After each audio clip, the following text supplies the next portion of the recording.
Alright, so in today's video, we are going to go over how to fertilize a philodendron. The one I have here is a Brazil philodendron.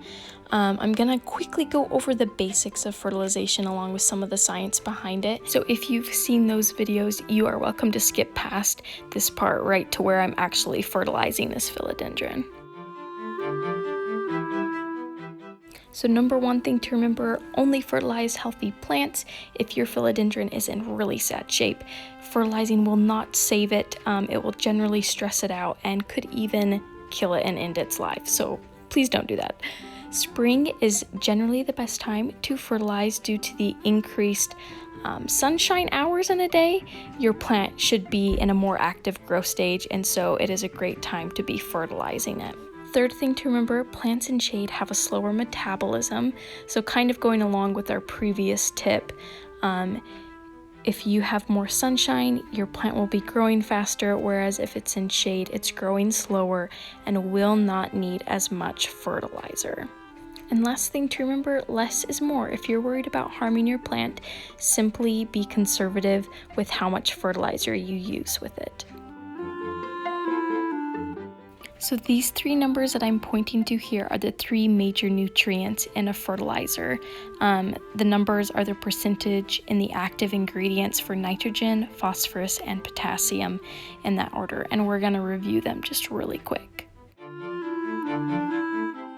So first is nitrogen. It is a major component of chlorophyll, allows the plant to absorb energy, and controls the greenness of a plant. So if your philodendron has an increase in its greenness, then it is due to the nitrogen component of your fertilizer. It's one of the major nutrients that every plant needs. Next is phosphorus. It helps the roots, buds, flowers, helps with cell division and tissue production, and a plant's capacity to flower. Some philodendrons do flower, so phosphorus is particularly, there we go, important for those types of philodendrons. And our last major nutrient is potassium, which helps the vigor of a plant by catalyzing its enzymes and regulating the stomatas, those little breathing pores on the leaves of your philodendron. I'm just quickly washing the bucket that I'll be using to put my fertilizer and water into, just to avoid any sort of contamination that I do not want. And when you're adding the water to the bucket, just make sure it's what your fertilizer container or package calls for. If you're worried, like I said, just go on the more conservative side when you're adding the fertilizer into your water.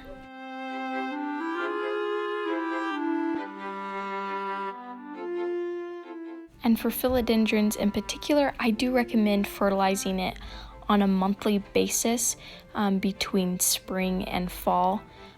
Definitely don't have to do this, especially if it is in a shaded spot, but just for optimum results, that's what I would recommend.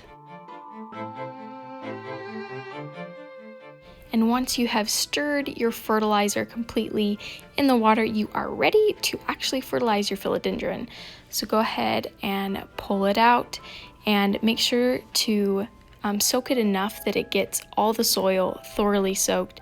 A good indicator that you have done so is when water starts to come through the bottom of your pot, if it has drainage holes. And there you can see the water that has come through. Go ahead and just dump that out so that your roots aren't sitting in standing water. And once you have done that, your philodendron is ready to go. If you start to notice some burn around the edges of your leaves from the fertilizer, you can help your plant by soaking it under just normal water and flushing out that soil and all the fertilizer that may be hanging around in it.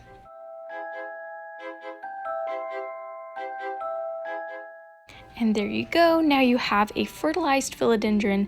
I hope that this works for you and that your philodendron thanks you by having some more growth. And as always, thank you so much for watching. I really do appreciate it.